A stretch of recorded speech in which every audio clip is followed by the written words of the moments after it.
Hello, कैसे हो आप सब। आज हम शुरू करने वाले हैं class 10th mathematics chapter number 1 वास्तविक संख्याओं का पार्ट 3।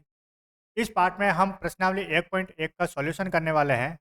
और अगर आपने अभी तक हमारे चैनल को सब्सक्राइब नहीं किया तो जल्दी से सब्सक्राइब करें और बेल आइकन पर जरूर क्लिक करें। और हाँ, वीडियो को लाइक करें और अपने क्लासमेट्स को शेयर करें। तो शुरू करते हैं प्रश्नावली 1.1। प्रश्नावली 1.1 प्रश्न नंबर 1। निम्नलिखित संख्याओं को अभाज्य गुणनखंडों के गुणनफल के रूप में व्यक्त कीजिए। तो हमें कुछ संख्याएं दे रखी है और उन संख्याओं का हमको अभाज्य गुणनखंड ज्ञात करना है। तो सबसे पहले हम स्टार्ट करते हैं क्वेश्चन 1 140। हम 140 के अभाज्य गुणनखंड ज्ञात करेंगे। तो हमने लिखा 140। अब 140 के अभाज्य गुणनखंड ज्ञात करेंगे तो हम 140 में सबसे पहले यहाँ पे 2 का भाग देंगे और 2 का भाग 140 में जाएगा 70 बार। फिर 70 में फिर 2 का भाग देंगे तो ये जाएगा 35 बार। और 35 में फिर 5 का भाग देंगे तो ये जाएगा 7 बार। और 7 में 7 का भाग जाएगा 1 बार। तो इस तरह से 140 के जो अभाज्य गुणनखंड जो हमको मिले वो हो गया 2 इंटू 2 इंटू 5 इंटू 7।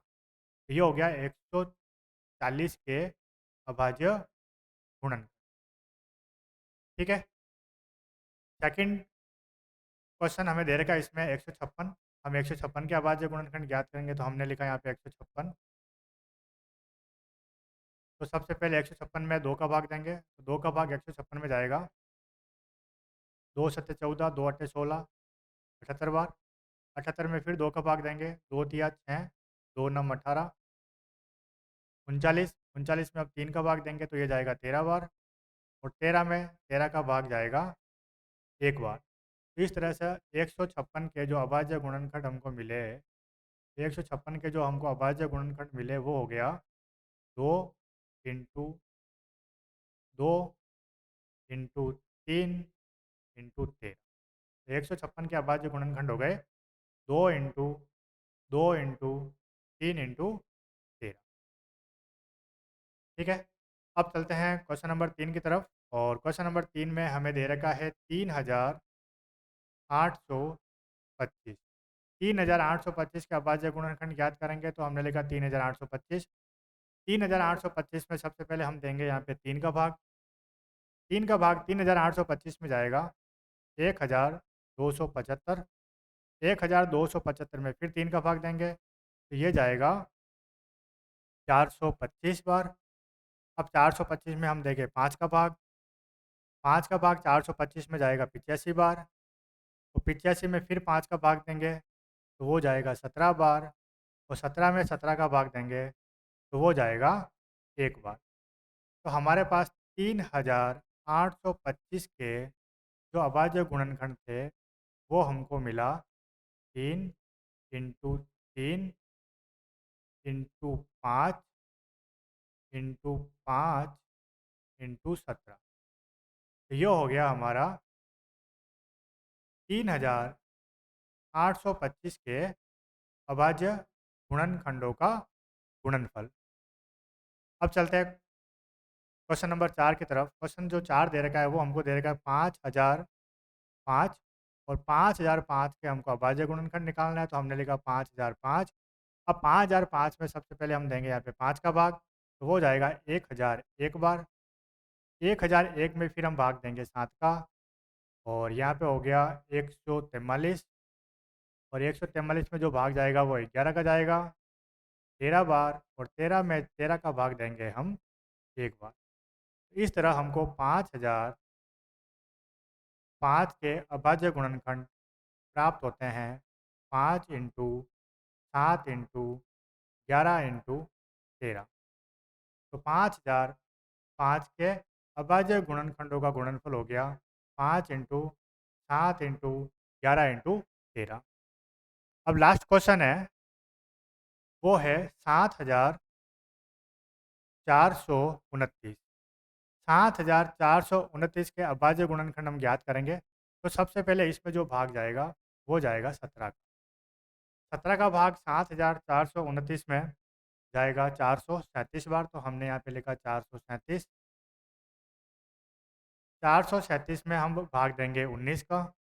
19 का भाग इसमें जाने वाला है 23 बार। और 23 में 23 का भाग जाएगा एक बार।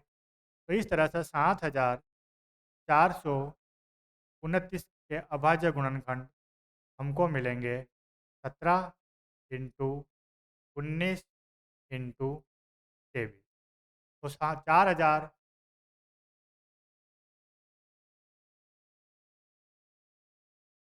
तो 7429 के अभाज्य गुणनखंडों का गुणनफल होगा 17 इंटू 19 इंटू 23। अब प्रश्न नंबर 2 की तरफ। प्रश्न नंबर 2 दे रखा है, पूर्णांकों के निम्नलिखित युग्मों के एचसीएफ और एलसीएम ज्ञात कीजिए। हमें इस प्रश्न में दो पूर्णांक दे रखे हैं और उन दोनों पूर्णांकों के हमको एचसीएफ और एलसीएम ज्ञात करना है तथा इसकी जांच कीजिए कि दो संख्याओं का जो गुणनफल है वो बराबर है एचसीएफ और एलसीएम के गुणनफल के। तो सबसे पहले हमें जो भी संख्या दे रखी होगी उनका हम एचसीएफ और एलसीएम ज्ञात करेंगे। तो सेकंड का जो फर्स्ट क्वेश्चन है वो है 26 और 91, और 26 और 91 का हमको एचसीएफ और एलसीएम ज्ञात करना है। तो सबसे पहले हम करते हैं 26 और 91 के अभाज्य गुणनखंड को ज्ञात। तो सबसे पहले हम 26 के अभाज्य गुणनखंड करेंगे। 26 के अभाज्य गुणनखंड हम करेंगे तो हमको मिलेगा 2 का भाग देंगे 13 बार और 13 का भाग देंगे इसमें एक बार। इसी तरह हम 91 के अभाज्य गुणनखंड ज्ञात करेंगे तो ये हो गया 91। 91 में सबसे पहले हम देंगे 7 का भाग। 7 का भाग जाएगा इसमें 13 बार और 13 का भाग जाएगा इसमें एक बार। तो इस तरह से हमें 26 और 91 के अभाज्य गुणनखंड प्राप्त हो जाते हैं। अब 26 और 91 के जो अभाज्य गुणनखंड है उनको हम अरेंज करेंगे तो हम लिखेंगे यहाँ पे 26 और यहाँ पे लिखेंगे हम 91। 26 के अभाज्य गुणनखंड में हमको प्राप्त होता है 2, 2 की घात 1 और हमको मिलता है 13 की घात 1। इसी तरह 91 के अभाज्य गुणनखंड में हमको मिलता है 13 की घात 1 और मिलता है 7 की घात 1। ठीक है। अब हमें निकालना है इनका एचसीएफ। तो हम यहाँ पे लिखेंगे एचसीएफ। एचसीएफ क्या होता है? एचसीएफ होता है उभयनिष्ठ अभाज्य गुणनखंडों की छोटी घातों का गुणनफल। तो उभयनिष्ठ की बात हो रही है यानी यहाँ पे कॉमन गुणनखंड की बात आ रही है, कॉमन फैक्टर की बात आ रही है। तो कॉमन फैक्टर कौन सा है? 26 और 91 के जो हमने अभाज्य गुणनखंड ज्ञात किए इनमें उभयनिष्ठ गुणनखंड कौन सा है? तो उभयनिष्ठ गुणनखंड हमको एक ही देखने को मिल रहा है, वो है 13। क्या है? 13। तो उभयनिष्ठ अभाज्य गुणनखंड यहाँ पे केवल एक ही है 13 और इसकी छोटी घात लेनी है तो छोटी घात यहाँ पे दोनों की घातें बराबर है तो हम यहाँ पे लेंगे 13 की घात 1 यानी 13। तो इन संख्याओं का जो एचसीएफ होगा, इन संख्याओं का जो एचसीएफ होगा वो हो गया 13। ठीक है। 26 और 91 का जो एचसीएफ होगा वो हमें मिल गया है 13। इनका एचसीएफ कितना होगा? एचसीएफ होगा 13। ठीक है। अब हमको इनका निकालना है एलसीएम। क्या निकालना है? एलसीएम। ठीक है। एलसीएम का मतलब क्या होता है? एलसीएम का मतलब होता है अभाज्य गुणनखंडों की बड़ी घात। अभाज्य गुणनखंडों की बड़ी घात। तो बड़ी घात किसकी? बड़ी घात हम लेंगे जितनी भी गुणनखंड इसमें शामिल हुए हैं उन सब की। ठीक है।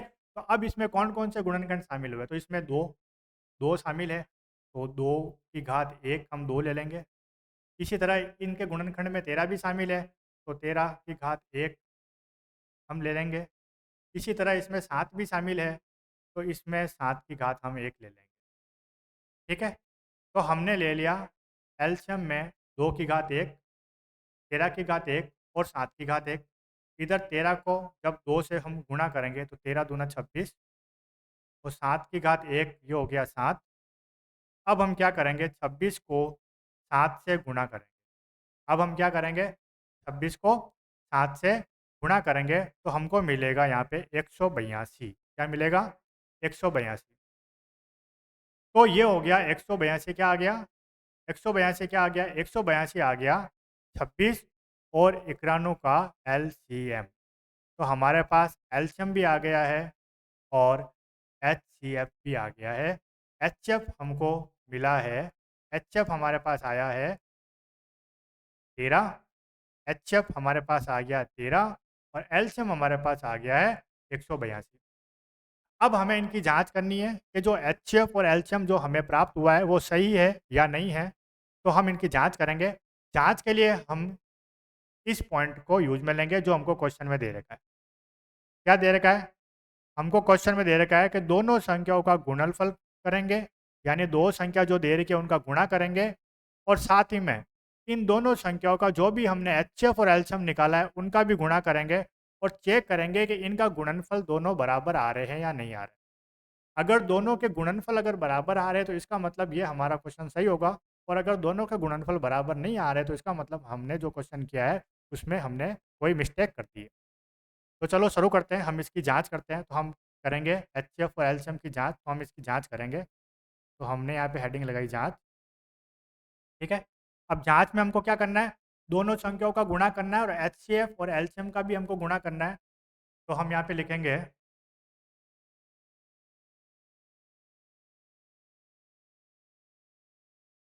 दोनों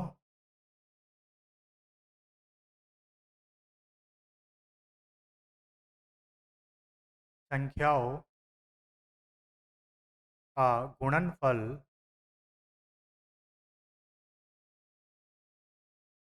और बराबर में लिखेंगे H C F into L C M. हमने क्या किया, हमें दोनों संख्याओं का गुणा करना है और साथ में एच सी एफ और एल सी एम का भी हमको क्या करना है, गुणा करना है। तो हम यहाँ पे दोनों संख्याएं जो हमारे पास में है वो हम यहाँ पे ले रहे हैं।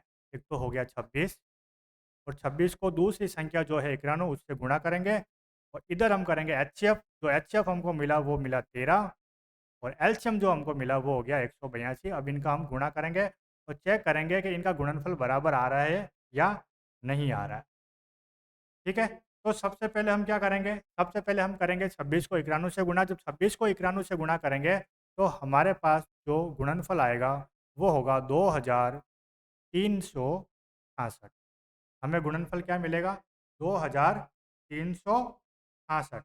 ये किसका गुणनफल आएगा, 26 को जब 91 से गुणा करेंगे, और जब 13 को 182 से गुणा करेंगे तब हमको मिलेगा 2366। क्या हुआ, क्या हुआ, दोनों का गुणनफल बराबर आ रहा है। दोनों का गुणनफल क्या आ रहा है, बराबर आ रहा है। मतलब क्या हुआ, मतलब जब हमने दोनों संख्याओं का गुणनफल किया तो भी 2366 आ रहा है, और उनके एचसीएफ और एलसीएम का गुणा किया तो भी उनका गुणनफल 2366 ही आ रहा है। इसका मतलब क्या हो गया, इसका मतलब हो गया कि हमने जो ये क्वेश्चन किया, इस क्वेश्चन का जो एचसीएफ और एलसीएम हमने जब ज्ञात किया है ना, जो 13 और 182 आया वो एकदम करेक्ट है। क्या है, करेक्ट। तो यहाँ पे ये जांच की सत्यता साबित हो जाती है, ठीक है। इसी तरह हमको आगे वाले क्वेश्चन भी करना है, इसी तरह हमको आगे वाले क्वेश्चन भी करना है। जो अगला क्वेश्चन जो हमको दे रखा है वो है 510 और बरानू। अब हम क्या करेंगे, 510 और बरानू का भी एचसीएफ और एलसीएम ज्ञात करेंगे और साथ ही में इनकी जांच भी करनी है। तो सबसे पहले अपन करेंगे 510 के अभाज्य गुणनखंड। तो मैंने लिखा 510, और इसका अभाज्य गुणनखंड मैं ज्ञात कर रहा हूँ, तो यहाँ पे लिखा 510 के। तो क्या करेंगे, सबसे पहले 2 का भाग देंगे। तो 510 में जब 2 का भाग देंगे तो ये जाएगा 2 दूनी 4, 2 पंजे 10 और 2 पंजे 10, 255 बार। अब 255 में 2 का भाग तो नहीं जाएगा, ठीक है। तो अब हम देंगे अगली अभाज्य संख्या जो है 3 का भाग देंगे। तो ये हो गया तीनों अट्ठे 24 और तीनों पंजे 15। अब 85 आ गया, 85 में भी 3 का भाग नहीं जाएगा, तो अब हम यहाँ पे देंगे 5 का भाग, और 5 का भाग इसमें जाएगा 17 बार, और 17 में देंगे 17 का भाग जो जाएगा 1 बार।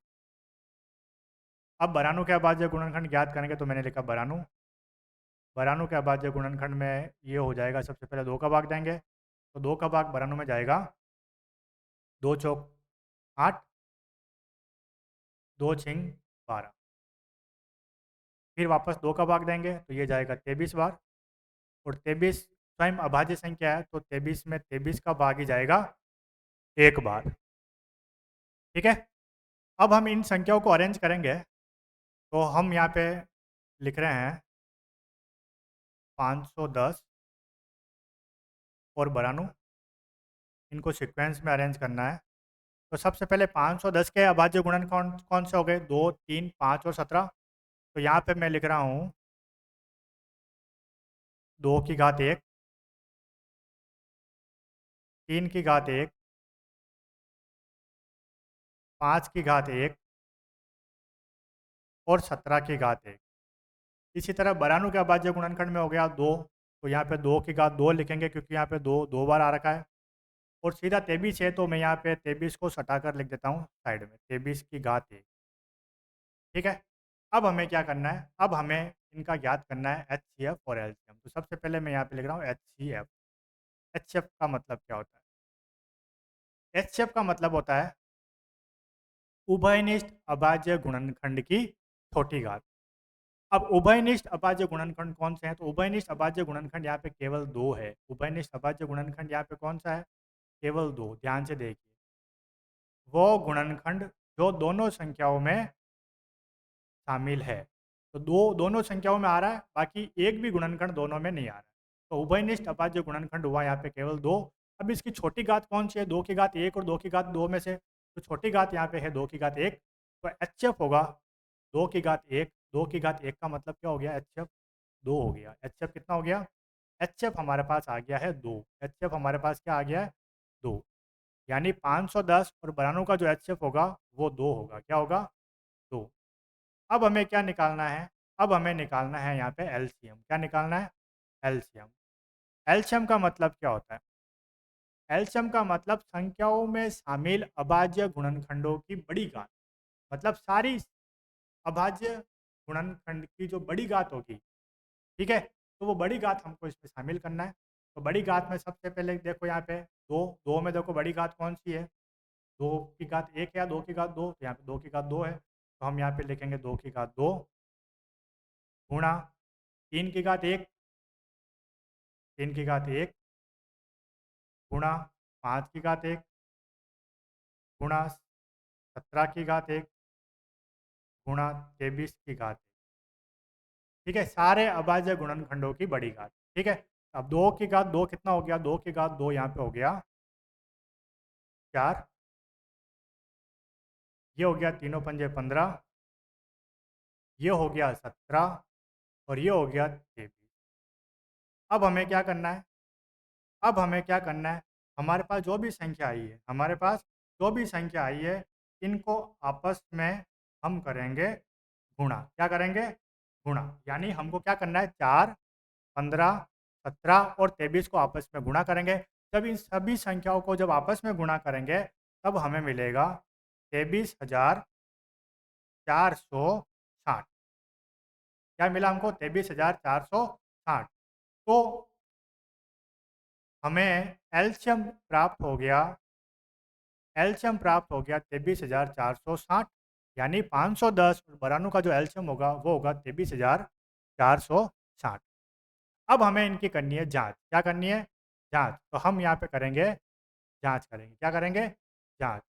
जांच में हमको क्या करना है? दोनों संख्याओं का गुणा करना है और एचसीएफ और एलसीएम का भी आपस में गुणा करना है और चेक करना है कि इनका गुणनफल बराबर आ रहा है या नहीं आ रहा है। ठीक है, तो सबसे पहले हम दोनों संख्याएं लेंगे। यहाँ पे हम दोनों संख्याओं को मान लेते हैं वो दोनों संख्या ए और बी है, तो हम इसको लिख देते हैं ए इंटू बी। और इसका गुणनफल किसके बराबर आना चाहिए? इनके एचसीएफ और एलसीएम के बराबर। तो यहाँ पे लिख देंगे अपन एचसीएफ गुणा एलसीएम। ठीक है, अब ए और बी यानी दोनों संख्याएं कौन सी है? तो दोनों संख्या यहाँ पे हो गई, एक तो हो गया 510 और दूसरी संख्या यहाँ पे हो गई 92 बराबर एचएफ कितना आया था? एचएफ यहाँ पे हमको मिला 2 और एलसीएम हमको मिला 23,460। ठीक है, अब हमें क्या करना है? अब हमको करना है 510 को 92 से गुणा। अब हमको क्या करना है? अब हमको 510 को 92 से गुणा करेंगे। क्या करेंगे? 510 को 92 से। जब हम 510 को 92 से गुणा करेंगे तो हमारे पास आएगा 46,920। क्या आया? 46,920। इसी तरह जब अपन 2 को 23,460 से गुणा करेंगे तब भी हमको मिलेगा 46,920। तो यहाँ पे आप देख सकते हैं कि हमने जब दोनों संख्याओं का गुणा किया तो भी उनका गुणनफल 46,920 प्राप्त हुआ और जब हमने इनके एचसीएफ और एलसीएम को आपस में गुणा किया तो भी हमको 46,920 ही प्राप्त हुआ। ठीक है, तो इसका मतलब क्या हो गया? हमने 510 और 92 का जो एचसीएफ और एलसीएम हमने निकाला है वो हमारा सही है। ठीक है, अब अपन चलते हैं क्वेश्चन 2 के थर्ड की तरफ। थर्ड क्वेश्चन में हमको दे रखा है 336 और 54।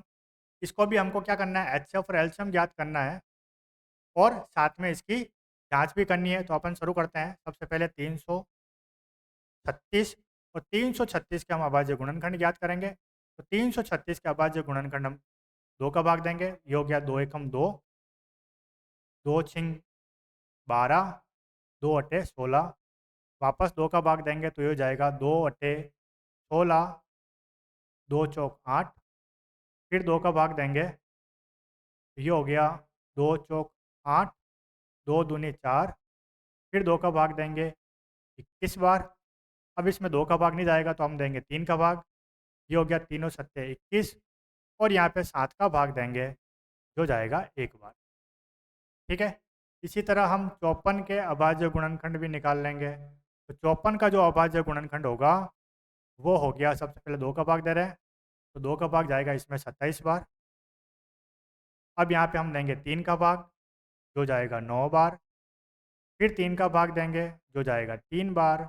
और फिर 3 का भाग देंगे जो जाएगा 1 बार। तो अब 336 और 54 के जो अभाज्य गुणनखंड है उनको हम अरेंज करेंगे। तो हम यहाँ पे लिख रहे हैं हम 336 और 54।